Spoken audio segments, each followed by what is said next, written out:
kabar hari ini? Mudah-mudahan kalian tetap sehat dalam kondisi yang semangat untuk selalu mengikuti pembelajaran. Dan pada kesempatan hari ini kita akan mempelajari tentang kemagnetan. Dan kita fokuskan pada pembelajaran hari ini, kita ingin mempelajari tentang kemagnetan, pengenalan magnet, bahan magnet, sifat magnet, dan cara membuat magnet. Kalau dalam kehidupan sehari-hari, orang-orang kita sering menyebut magnet itu sebagai besi berani. Itu yang biasa kita kenal dalam kehidupan sehari-hari. Nah, kenapa dikatakan magnet? Itu ada sejarahnya. Jadi magnet itu diambil dari kata magnesia.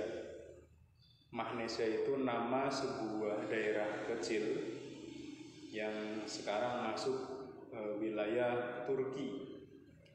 Jadi pada saat benda itu ditemukan, awalnya belum ada namanya. Akhirnya disepakati benda itu diberi nama sesuai benda itu ditemukan di daerah itu, sehingga disepakati menjadi nama magnet yang dia memiliki kemampuan menarik benda-benda lain yang ada di sekitarnya. Itu dari sejarahnya. Secara garis besar itu ada 3 jenis benda berdasarkan sifat kemagnetannya. Yang pertama ada benda ferromagnetik, yang kedua ada benda paramagnetik, yang ketiga ada benda diamagnetik. Nah, dari ketiga-tiganya tentu ada contoh masing-masing bendanya. Nah, kita lihat dulu apa itu benda ferromagnetik. Ferromagnetik itu benda yang kuat ditarik oleh magnet.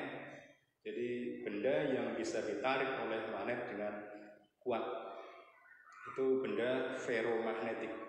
Contohnya dalam kehidupan sehari-hari, misalnya kita bisa menemukan ada besi, ada baja, ada nikel. Itu termasuk benda-benda yang ferromagnetik. Kemudian yang kedua ada benda paramagnetik, yaitu benda yang dapat ditarik oleh magnet tetapi lemah. Jadi kekuatannya berbeda dengan ferromagnetik. Contohnya ada aluminium, terus ada magnesium. Itu termasuk benda-benda yang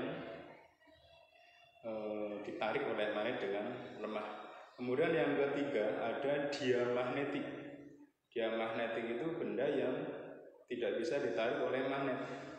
Jadi misalnya kayak perak, ada emas, ada tembaga, itu tidak bisa ditarik oleh magnet. Selanjutnya, anak-anakku sekalian, selain sifat benda mudah dan tidaknya dibuat atau ditarik oleh magnet, juga benda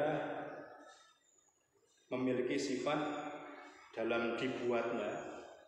Itu ada yang mudah, ada yang sulit untuk dibuat jadi magnet. Secara garis besar ada 2 macam bahan yang bisa mudah dan tidaknya dibuat magnet. Ada benda yang sulit dibuat untuk menjadi magnet, dalam arti prosesnya lama.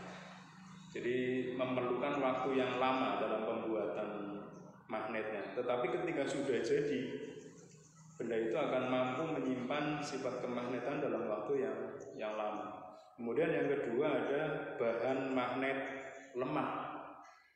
Jadi yang dimaksud bahan magnet lemah, di situ ada bahan yang mudah dibuat magnet, tetapi ketika sudah jadi juga sifat kemagnetannya mudah hilang. Jadi tadi yang pertama bahan magnet kuat, yang kedua ada bahan magnet lemah. Anak-anakku sekalian, untuk selanjutnya sifat magnet Jadi kalau kita lihat sifatnya, sebenarnya setiap benda itu memiliki bagian-bagian magnet yang sangat kecil, yang biasa disebut dengan magnet elementer. Jadi setiap magnet, jadi ketika sebuah magnet kita potong sampai potongan itu tidak bisa dipotong lagi, maka itu akan menjadi magnet elementer. Nah, itu ada pada setiap benda. Ada benda yang memiliki susunan magnet elementer yang tidak teratur, jadi ngacak, posisi magnet elementernya posisinya tidak teratur. Ini termasuk benda yang bukan magnet. Dan yang kedua, ada benda yang memiliki susunan magnet elementernya itu teratur, jadi satu arah. Nah, ketika keteraturan itu terjadi, maka akan membentuk yang namanya kutub, yang sudah kita kenal dengan kutub utara dan kutub selatan. Jadi ketika posisi magnet elementernya tidak teratur, itu tidak terbentuk kutub, sehingga dia termasuk benda bukan magnet. Nah, ketika susunan magnet elementernya teratur, maka akan terbentuk kutub. Nah, maka disitu terbentuklah magnet. Nah, salah satu sifat dari magnet itu selalu bersifat dipol. Jadi magnet selalu bersifat dipol, itu artinya selalu memiliki dua kutub. Jadi tidak ada magnet yang hanya punya satu kutub, itu enggak ada.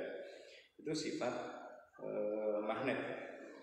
Kemudian dari kutub-kutub yang ada antara kutub selatan dan kutub utara, di situ juga punya sifat tersendiri.